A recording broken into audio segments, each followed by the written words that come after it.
नमस्कार दोस्तों, एग्जाम के दिन अब नज़दीक आ रहे हैं। 10-15 दिन ही बचे हैं और ऐसे में आपको ज़्यादा से ज़्यादा एमसीक्यू पे फोकस करना चाहिए। एमसीक्यू प्लस एक्सप्लेनेशन देखेंगे तो आपका कंसेप्ट भी बिल्ड होगा। ये जो मैं कोर्स में एमसीक्यू करा रहा हूँ इसका ये चौथा पार्ट है और बैक टू बैक मैं जितने एमसीक्यूज कराऊंगा उसको कर लेना बहुत काम का चीज़ है। ये वाला पार्ट हालांकि यूट्यूब पे भी डलेगा और कोर्स में दोनों में डलेगा। ठीक है, पहला वीडियो भी मैं जो 100 क्वेश्चन करवाया वो यूट्यूब और कोर्स दोनों में डला। दूसरा तीसरा सिर्फ कोर्स में, और ये कोर्स और यूट्यूब दोनों में डलने वाला है। ठीक है, चलो।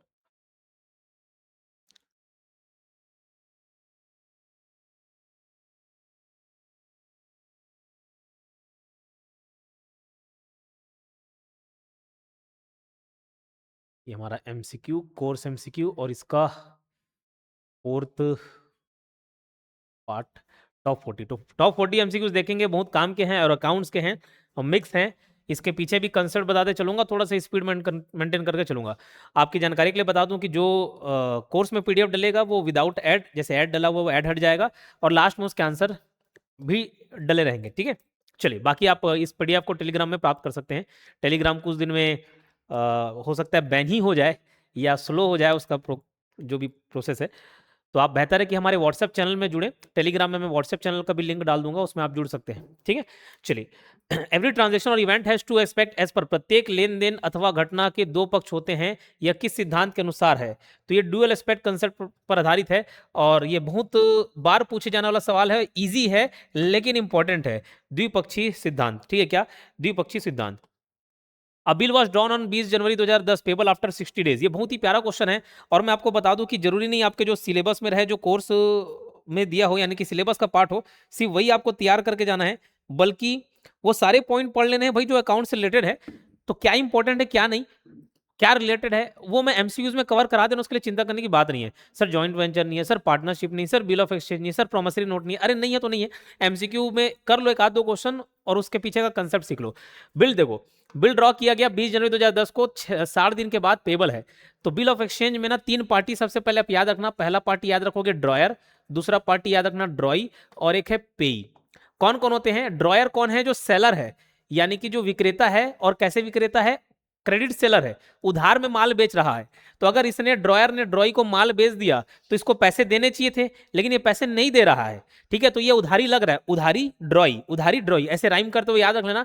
तो जो उधारी लग रहा है वो उसको क्या बोलते हैं? ड्रॉई बोलते हैं। क्या बोलते हैं? ड्रॉई। और जिसको पेमेंट रिसीव होगा, जो पेमेंट मिले आगे चल के, वो पेई। तो ड्रॉयर भी पेई हो सकता है क्योंकि आगे चल के पैसा इसको मिलेगा। या ड्रॉयर ये बोल देगा कि अरे पैसा किसी थर्ड पार्टी को दे देना। ठीक है, तो ड्रॉयर ड्रॉई और पेई का कंसेप्ट समझ आया। तो बिल जो ड्रॉ करता है ना वो ड्रॉई करता है, कौन? ड्रॉयर करता है। कौन करता है? ड्रॉयर। बिल ऑफ एक्सचेंज कि मैंने तुमको सामान बेचे, पैसे दो। बोले मेरे पास नहीं है। अच्छा कोई बात नहीं, नहीं है, मैं एक बिल बना रहा हूँ, 20,000 का माल बेचा था ना मैं, तो 20,000 रुपये मेरे को तुम दे देना, मतलब एक्सेप्ट कर लो। तो यहां पर बिल कौन बनाएगा? ड्रॉयर बनाएगा, इसके पास एक्सेप्टेंस के लिए जाएगा। क्लियर है क्या? अब ध्यान रखना, इसके पीछे का 3-4 पॉइंट कंसेप्ट फिर से रिपीट करा दे रहा हूँ, पहले भी क्लासेस में करा चुका हूँ। हमेशा जैसे 60 दिन, 90 दिन, 50 दिन ऐसे दिया तो ठीक है, पूरा कैलकुलेट करना पड़ेगा। अगर 20 जनवरी को ये ड्रॉ किया, अगर 2 महीने बोलता ना तो सीधा आप कहाँ जम करते? 20 जनवरी के बाद 20 फरवरी, फिर 20 मार्च, और उसके बाद 3 दिन का ग्रेस पीरियड आप जोड़ देते।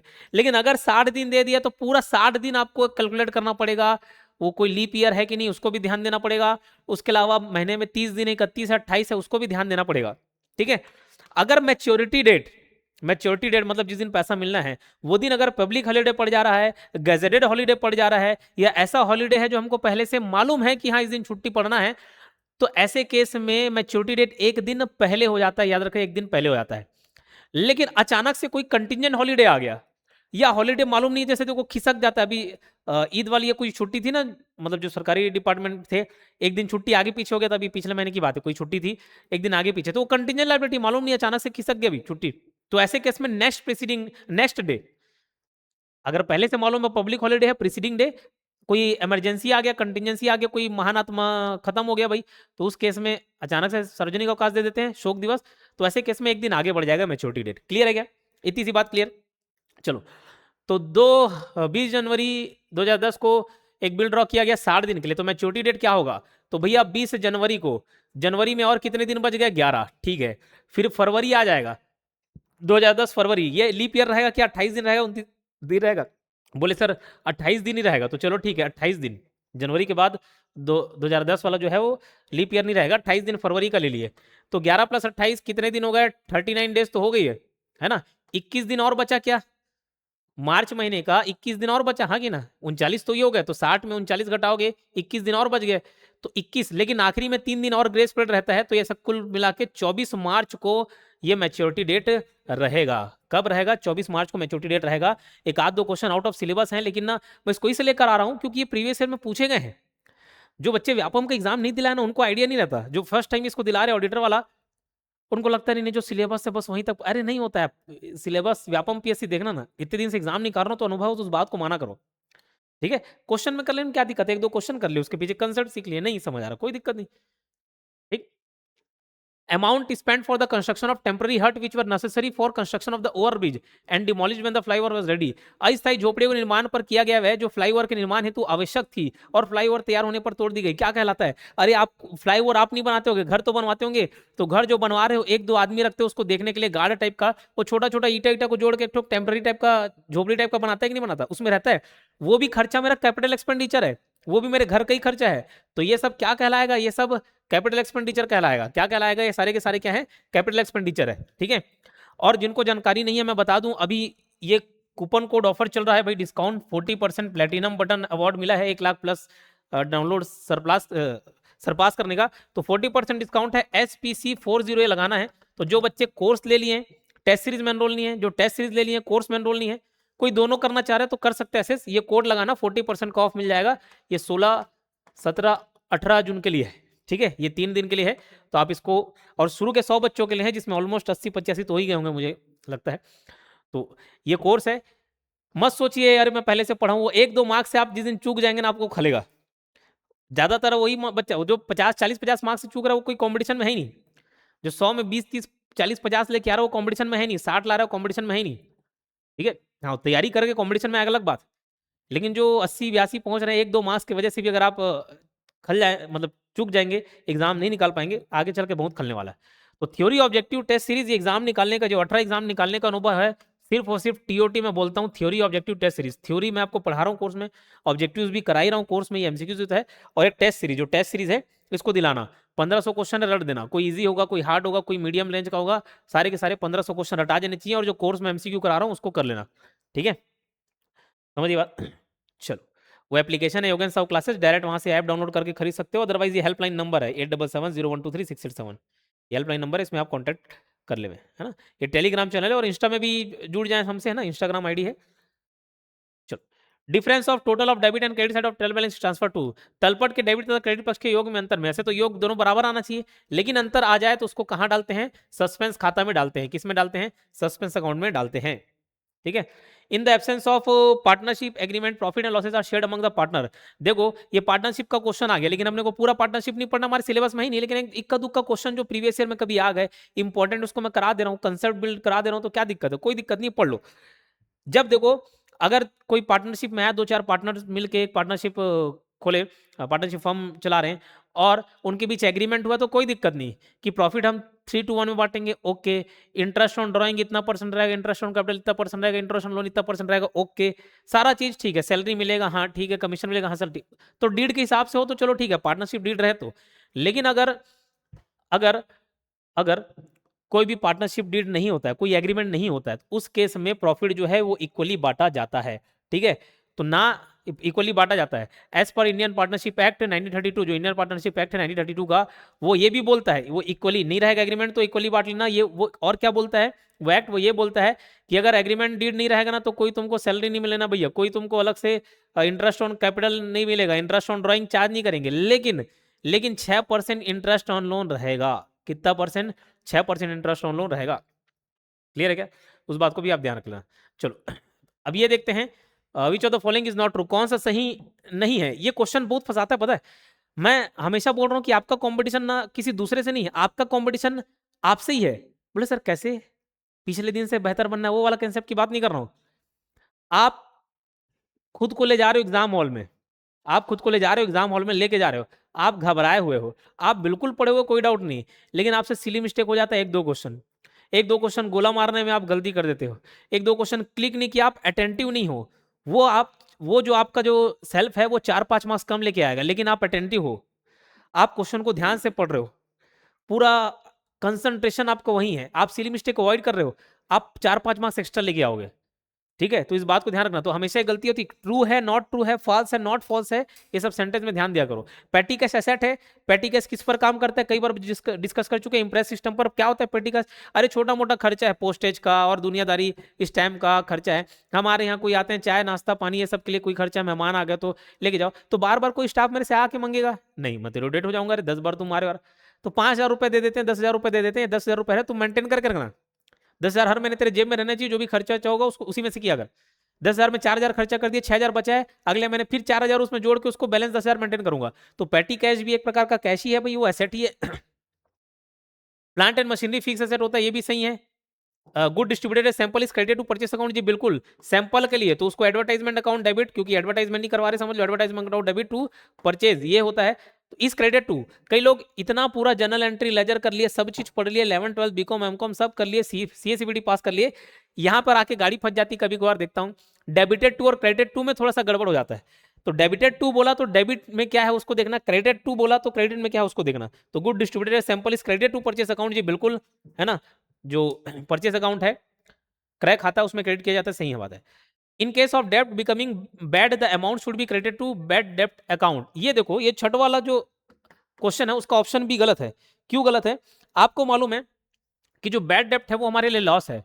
क्या है? बैड डेब्ट जो हमारे लिए क्या है? लॉस है। तो बैड डेब्ट एक्सपेंस अकाउंट डेबिट करोगे टू, देखो दो उसका कंडीशन मैं आपको बता देता हूं।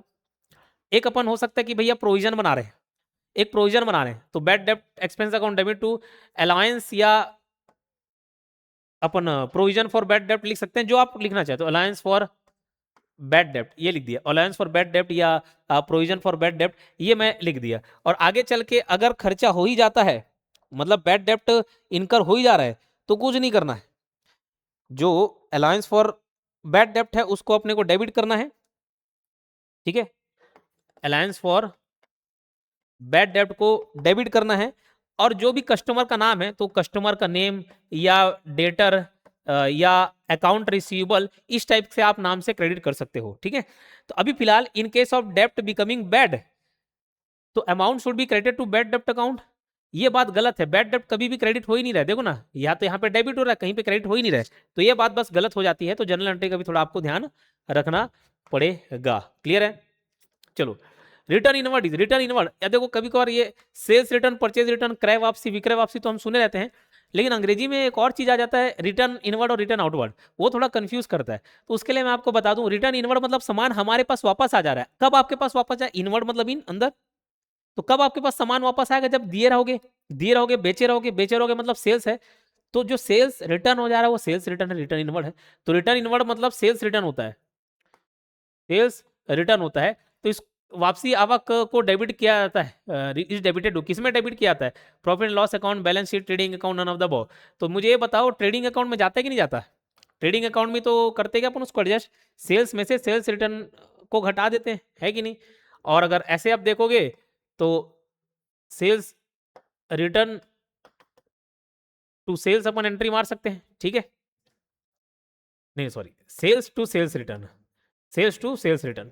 क्लियर है क्या? तो सेल ऑटोमेटिक कम हो जाएगा भाई, और ट्रेडिंग अकाउंट में ज्यादा। Carriage outward is debited to, carriage outward देखो दो टाइप का खर्चा हो गया, एक मतलब एक इनवर्ड हो जाता है आंतरिक वहन, और एक बाह्य वहन।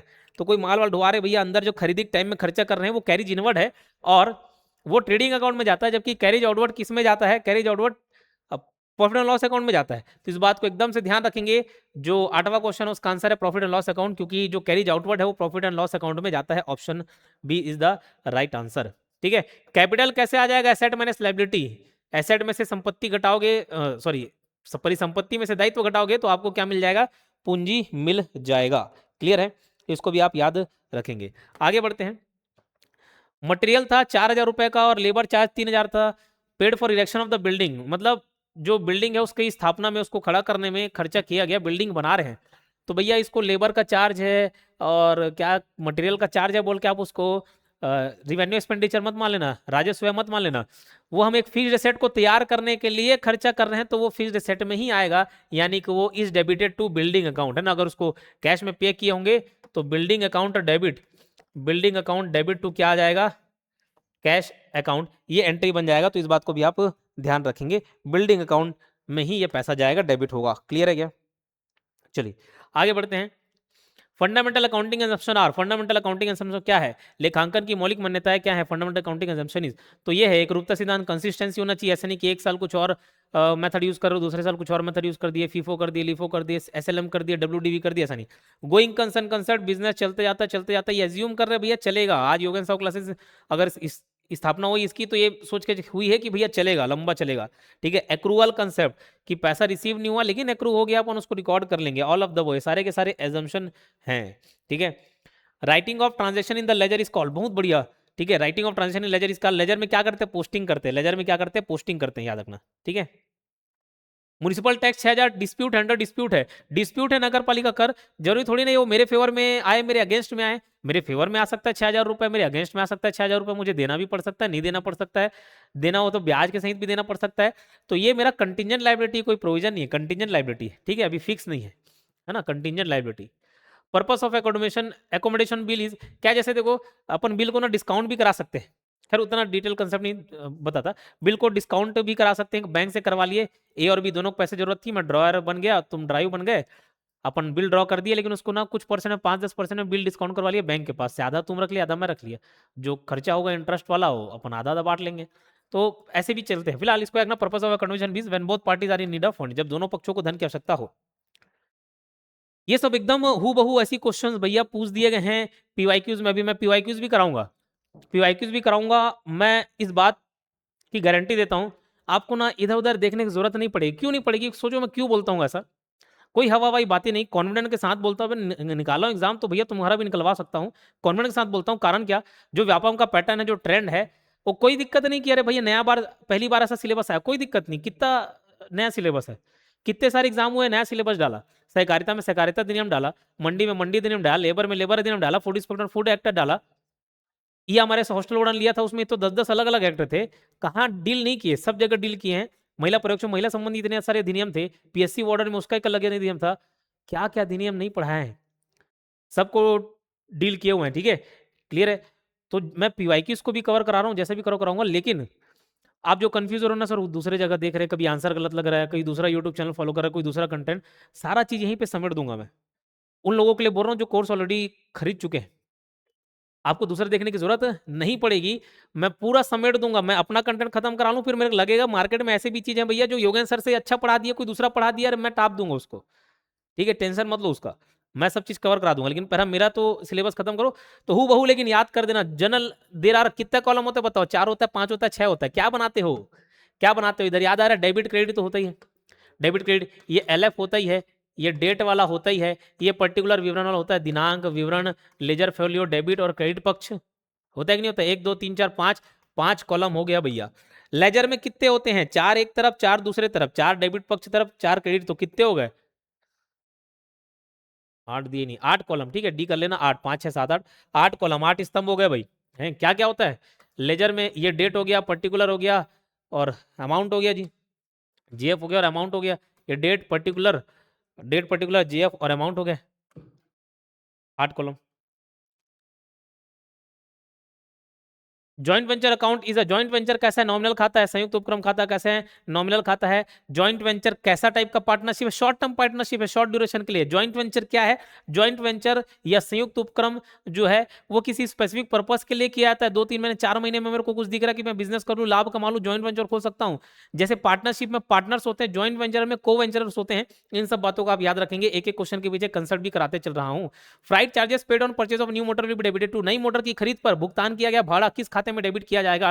तो ध्यान रखना, फ्राइट ऐसे तो रिवेन्यू एक्सपेंडिचर है, लेकिन फ्राइट ऐसे तो रिवेन्यू एक्सपेंडिचर है, लेकिन जब कभी भी आप कोई महंगा सामान खरीद रहे हैं, फिक्स एसेट खरीद रहे हैं, उसके इंस्टॉलेशन में आप पैसा लगा रहे हैं, उसके भाड़ा दे रहे हैं, उसके रिपेयर में खरीद रहे हैं, जो नया मशीन आप लेके आ रही है, ओल्ड मशीन को नए तरीके से खरीद रहे हैं, तो वो सब कैपिटल एक्सपेंडिचर जाएगा। तो जो फ्राइट का खर्चा है और purchase of new motor will be debited to motor account. Clear है क्या?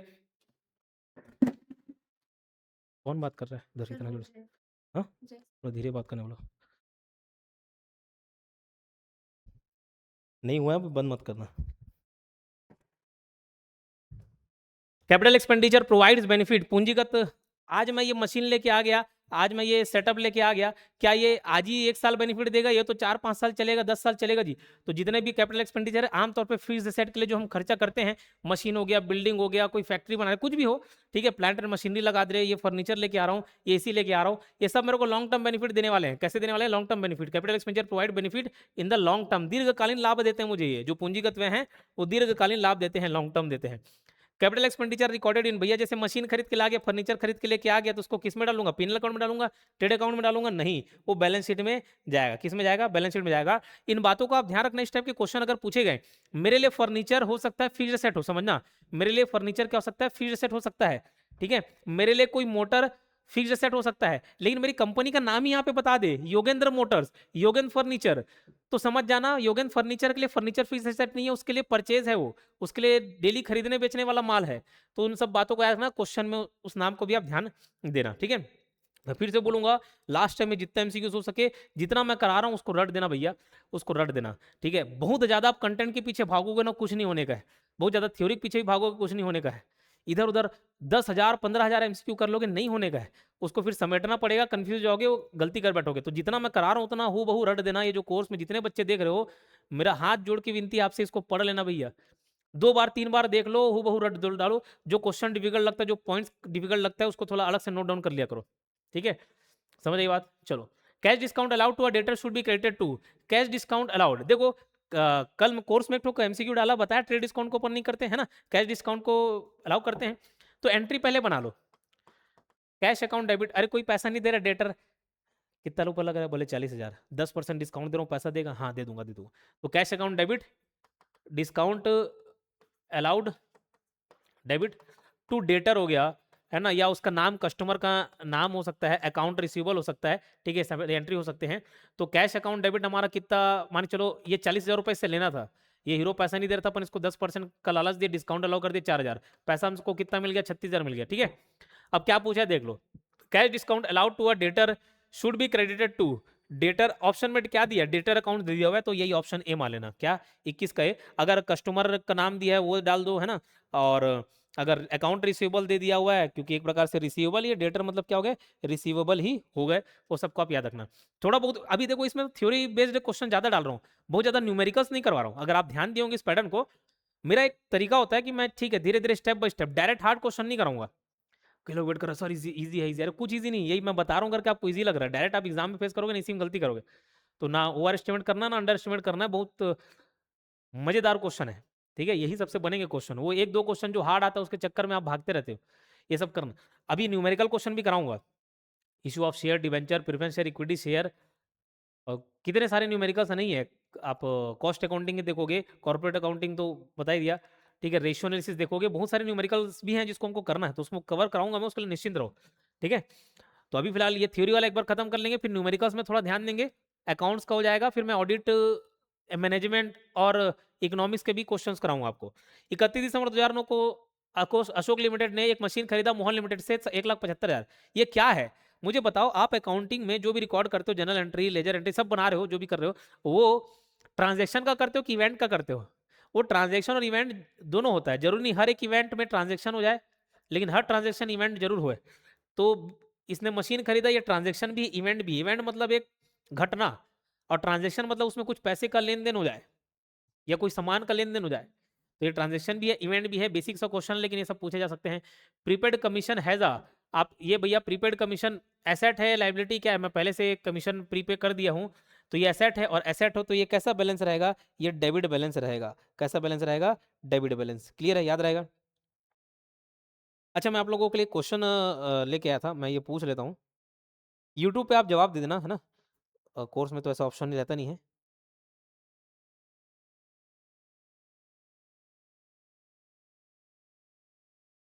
मुझे ये बताना, यूट्यूब पे आप कमेंट का ऑप्शन रहता है तो वहाँ कमेंट कर सकते हो।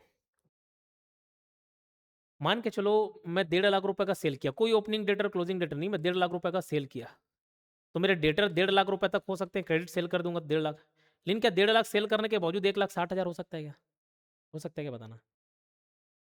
नहीं हो सकता तो क्यों? हो सकता है तो क्यों? ये बताना। मैं 5 लाख रुपए का मशीन लेके आया, मशीनरी लेके आया, 5 लाख रुपए का मशीन लेके आया, इसकी डेप्रिसिएशन मैक्सिमम कितनी लग सकती है? 5 लाख। या हो सकता है उससे कम लगे डेप्रिसिएशन, स्क्रैप वैल्यू मिल जाए अपने को, कुछ पैसा मिल जाए। लेकिन क्या कोई ऐसा मेथड है जिसमें 5 लाख का आइटम है लेकिन 6 लाख रुपए का डिप्रिसिएशन लग जाए? ये सवाल आपके लिए थोड़ा दिमाग में जोर लगाना और आंसर देना, दोनों हो सकता है, क्या हो सकता है तो क्यों, उसका रीजन भी बताना मेरे को, ठीक है।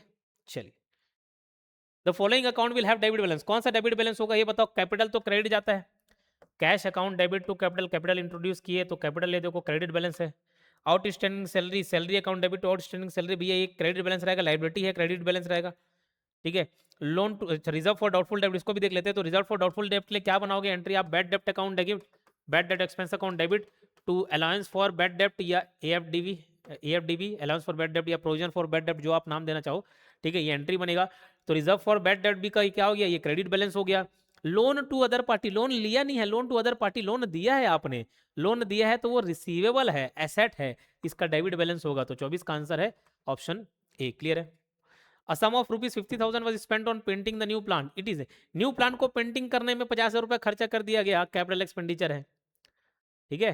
न्यू प्लांट है, 50,000 रुपए लग गए, बिल तो कैपिटल एक्सपेंडिचर। बिल रिसीवेबल क्या है, एसेट है भैया, क्या है, करंट एसेट है। बिल रिसीवेबल क्या है, करंट एसेट है। और 26 का सी, बिल रिसीवेबल में क्या आता है, अकाउंट रिसीवेबल में क्या आता है, सब हम रेशियो एनालिसिस वाले टॉपिक में किए हैं। वीवीआईएमपी टॉपिक है, रेशियो एनालिसिस कोर्स में जितना कराऊं उतना देखना, वो उसको कवर कराने में 6 महीने भी लग जाए और मैं 6 दिन में भी कवर करा सकता हूँ उसको। तो 6 दिन में जो जितना काम का चीज़ है ना उसको मैं कवर कराया हूँ उतना ही आपको देखना है, ठीक है।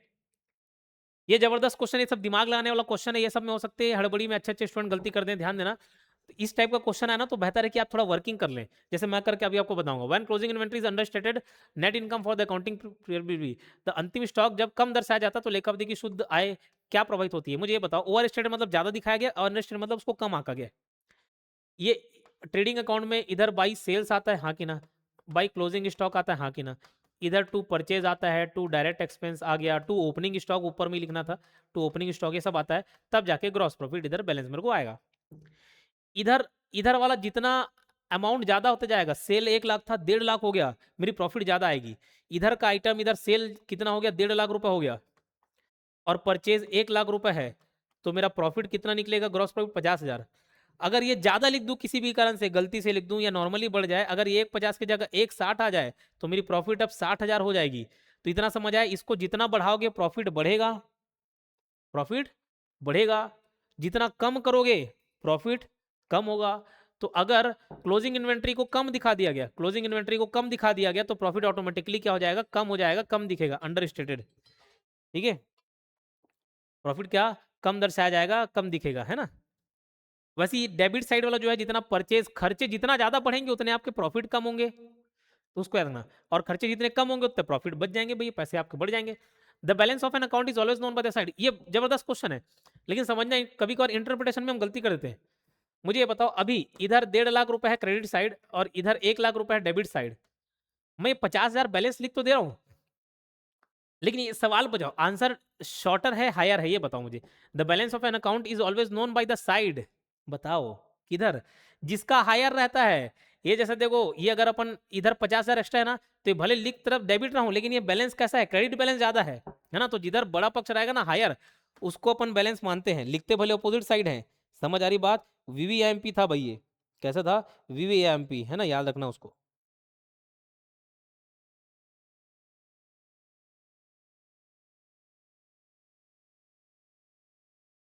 चलिए,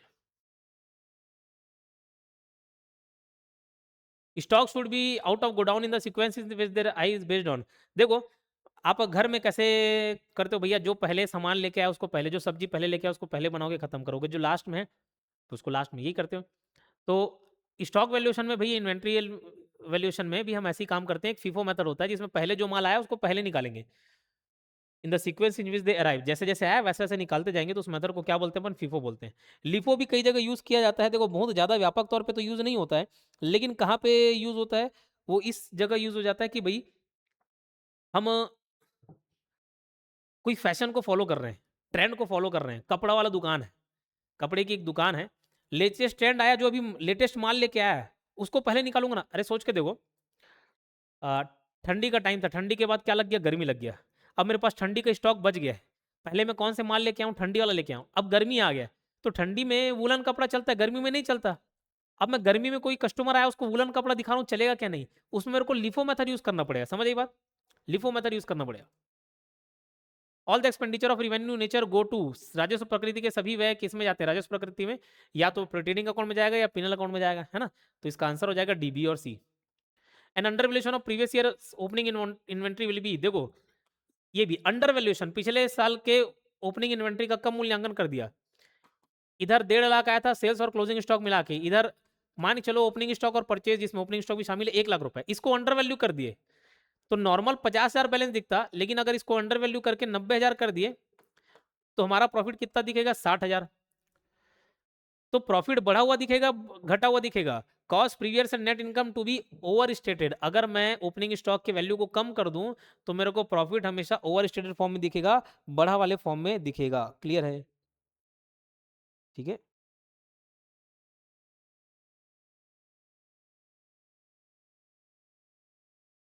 चलो आगे बढ़ते हैं। इन the absence of any agreement between the partners, साझेदारों के बीच किसी समझौते के अभाव में, बताया उसको सैलरी मिलने का अधिकार नहीं है, उसको कैपिटल में इंटरेस्ट अलाउ नहीं होगा, ड्राइंग में नहीं होगा, लेकिन इंटरेस्ट ऑन लोन होगा 6% according to the Indian partnership act 1932। Endorsement discounting और collection of bill exchange made by, कौन करता है, ये सब के सब ड्रायर करेगा, कौन करेगा, ड्रायर करेगा, ठीक है, वही डिस्काउंट कराएगा, है ना, वही एंडोर्स करेगा, उसी के पास बिल रहेगा। तो 34 का देखो, return inverse appearing in the trial balance are deducted from, देखो रिटर्न इनवर्स मतलब क्या है, ये समझ लो सेल्स रिटर्न है, सेल्स रिटर्न है, तो सेल्स रिटर्न को आप परचेज से घटाओगे, सेल्स से घटाओगे, अरे सेल्स से ही घटाओगे, ठीक है, तो ये किस में से घटेगा भैया, सेल्स में से घटेगा, क्लियर, किस में से घटेगा, सेल्स में से घटेगा, उस बात को आप याद रख लीजिएगा, ठीक है। Drawing is deducted from, drawing किससे, आप 1.5 लाख रुपए लगाए थे अपने बिजनेस में, 25,000 रुपए आपने निकाल लिया, तो आप 1.5 लाख से 25,000 घट जाएगा, तो ये कैपिटल में से ही आपको घटाना पड़ेगा, ठीक है, कैपिटल में से ही इसको घटाना पड़ेगा 25,000 को, तो ये कैपिटल में से घटेगा। Purchase of plant machinery on credit basis recorded in, संयंत्र एवं मशीनरी की उधार खरीदी को किसमें दर्ज किया जाता है, तो ये जनरल प्रॉपर में किया जाता है, purchase of plant and machinery on credit basis, VVIMP star mark डाल लेना, आंसर इसका जनरल प्रॉपर है। The trial balance of Rajesh limited shows closing inventory of 90,000, it will be recorded in, देखो जो भी ट्रायल बैलेंस में क्लोजिंग स्टॉक दिखाता है ना, वो सीधे किस में जाता है, बैलेंस शीट में जाता है, ठीक है, याद रखना वीवीएमपी पॉइंट है, जो ट्रायल बैलेंस में स्टॉक दिखाया क्लोजिंग स्टॉक, वो किस में जाएगा, बैलेंस शीट में जाएगा, किस में जाएगा भैया, बैलेंस शीट में लिखते हैं उसको, याद रखना, ठीक है। चलो मैं फिर आपको बताना चाहूंगा, 1-2 मार्क्स से आप चूके और बाद में पछताओ, ये खेल ना खेलें, ठीक है, वो रिस्क ना उठाएं, ये कोर्स अवेलेबल है ये, और इसमें 40% आपको ऑफ मिल जाएगा, डिस्काउंट है SPC40, कोर्स में जाना है वहीं पे दिख रहेगा अप्लाई कूपन, बस आपको दबाना है, नहीं समझ आ रहा है ये नंबर है, हेल्पलाइन नंबर 8770123687, 3 दिन के लिए कूपन खोला गया है, प्लेटिनम अवार्ड मिला कॉम्पिटेटिव एग्जाम्स के फील्ड में, छत्तीसगढ़ में कॉम्पिटेटिव एग्जाम के फील्ड में पहला एप्लीकेशन जिसने 1 लाख ऐप डाउनलोड क्रॉस किया, ठीक है, तो ये बहुत बड़ा अचीवमेंट है आपके लिए भी, मेरे लिए कुछ अचीवमेंट नहीं है, पूरा परिवार आप ही का है, आप ही लोग हो, जो हो आप ही हो, करता धरता आप लोग का ये बहुत बड़ा अचीवमेंट है, आप लोगों ने इतना प्यार दिया, सपोर्ट दिया, मैं बोलूँगा एग्जाम इसके अलावा इसके बाद ऐसी अपॉर्चुनिटी मिले ना मिले, तगड़े से इसको करना, ठीक है, तगड़े से करना। और कुछ डिपार्टमेंट है ऐसा, देखो ये तैयारी अभी जरूरी नहीं कि आपकी खाली हो जाए, और कुछ डिपार्टमेंट है जिसमें अगर एमकॉम को कंपलसरी करेगा, हो सकता है अच्छे लेवल के पोस्ट आने वाले, ठीक है, तो वो आएगा, बहुत सारे डिपार्टमेंट है जिसमें अकाउंटेंट्स के, अकाउंट ऑफिसर के, एओ के सब पोस्ट खाली है, तो वो आने की संभावना रहेगी, और हो सकता है अगले कैलेंडर ईयर में अपने को देखने को मिल जाए, ठीक, तो वो सब में भी काम आ सकता है, जब भी आज से 1 साल बाद आए, 2 साल बाद आए, 3 साल बाद आए, 4 साल बाद आए, मेरे टाइम में मार्कफेड अकाउंटेंट था, मुझे याद है अच्छे से, मार्कफेड अकाउंटेंट हुआ था 2017 में, मैं आपको बता दूं इतिहास को, मार्कफेड का अकाउंटेंट हुआ था 2017 में, मेरा 21 साल कंप्लीट नहीं था उस समय, उस एग्जाम फॉर्म भरने के समय 21 साल कंप्लीट नहीं था, मैं उसको दिला नहीं पाया, मैं अपने मन में एक उम्मीद होप जगा के रखा कि अरे आज नहीं आएगा, 1 साल बाद आएगा, 2 साल बाद आएगा, 4 साल बाद आएगा, आएगा तो आएगा, कभी न कभी तो आएगा। उससे पहले एक बार 2015 में एक एग्जाम हुआ था, 2017 में हुआ, तो 2017 में ना तो उम्मीद था कि साला कभी न कभी तो आएगा, लेकिन पढ़ नहीं रहे थे, लेकिन फिर भी जब नोटिफिकेशन आया तो आई गया, 1 साल बाद 2018 में हुआ, जिसमें सेकंड रैंक स्कोर किए थे। तो ये ऐप डाउनलोड करना, डायरेक्ट वहाँ से कोर्स परचेस कर लेना, ठीक है। चलो 2 क्वेश्चन बचा हुआ, उसको कवर करा देते हैं फटाफट, और कोर्स में इसका आंसर के साथ पीडीएफ डाल दूंगा, ठीक है। Ring and piston of an engine were change to at cost of 5,000 to get fuel efficiency, अभी जितने भी मैं कोर्स वाले एमसीक्यूज कराऊंगा ना, कहाँ पे मैं बता देता हूँ, जितने भी आप एमसीक्यूज डल रहे हैं कोर्स वाले कहाँ डलेंगे, ये कोर्स में ऐसी ऊपर थोड़ा इंट्रोडक्शन है, वीडियो कैसे देखे, पीडीएफ ऐसे कुछ वीडियोस होंगे, फिर अकाउंट्स 35 मार्क्स वाला ये डला होगा, एक फोल्डर बना होगा ऑडिट का 35 मार्क्स वाला, एक मैनेजमेंट का 15 मार्क्स वाला, एक इको का 15 मार्क्स वाला, ऐसे। और एक फिर लास्ट में सबसे फोल्डर है, एक एमसीक्यू करके फोल्डर है। तो इस एमसीक्यू में लाइन से मैं वीडियो डालते जा रहा हूँ, पीडीएफ डालते जा रहा हूँ, और इसमें सारे आंसर भी डालते जा रहा हूँ, ठीक है। अब पुराना पीडीएफ आप बोलोगे सर उसमें आंसर डलवा दो, तो फिर खोज खाज के बहुत टाइम लगेगा, इधर काम नहीं कर पाएंगे। तो अभी जितना लेटेस्ट है ये एमसीक्यूज करा रहा हूँ मिक्स, वो सब उसमें आंसर भी डले रहेंगे। Ring and piston of an engine were change at cost of 5,000 to get fuel efficiency, this is a, मुझे बताओ उसकी फ्यूल एफिशिएंसी है वो एवरेज ज्यादा दे देगा, ज्यादा प्रोडक्शन करेगा, ज्यादा आउटपुट देगा। तो कोई भी ऐसी मशीन जिसकी हम इस तरीके से मरम्मत कराएं कि उसकी वर्किंग कैपेसिटी बढ़ जाए, तो वो फिर कैपिटल एक्सपेंडिचर है, ना कि रिवेन्यू एक्सपेंडिचर। उसकी वर्किंग कैपेसिटी बढ़नी चाहिए, ठीक है, उसकी प्रोडक्टिविटी बढ़नी चाहिए, उसका आउटपुट ज्यादा आना चाहिए। तो ऐसा खर्चा कैपिटल एक्सपेंडिचर में आता है 38 का सी। मजेदार क्वेश्चन है, एक न्यूमेरिकल है, मजेदार है, इसको लास्ट में सॉल्व करेंगे, पहले ये छोटा मोटा को निपटा देता हूँ। नोटिंग चार्जेज आर पेड है, नोटिंग शुल्क का भुगतान किस समय किया था, डिसऑनर हो जाएगा, ठीक है, बिल के डिसऑनर के समय में, है ना। ये मजेदार क्वेश्चन है, इसको थोड़ा सा इत्मीनान से बनाते हैं। मुझे ये पता ना, डेटर, डेटर मतलब क्या, जिनसे हमको पैसा लेना है, समझिएगा बात को। क्योंकि क्वेश्चन आ जाएगा ना, आप सब चीज को हड़बड़ाओगे, सब चीज को जोड़ घटाना कर दोगे, ऐसा नहीं करना होता है। पीवाईक्यूज को सॉल्व कराया, यूट्यूब पे वीडियोस डालाऊंगा मैं शुरू शुरू में अकाउंट्स के। अभी उसको भी मैं पीवाईक्यूज पर भी ध्यान दूंगा, उसको पूरा कवर कराऊंगा, ठीक है, निश्चित रहना। और मैं बता दूं कि व्यापम ने भी कुछ आंसर गलत लिए, तो जो गलत आंसर लिए उसको भी सुधार के मैं बताया ही हुआ हूँ, है ना। अब वो गलत ले लिया अलग बात है, जो सही आंसर है वो मैंने आपको बताया हुआ है।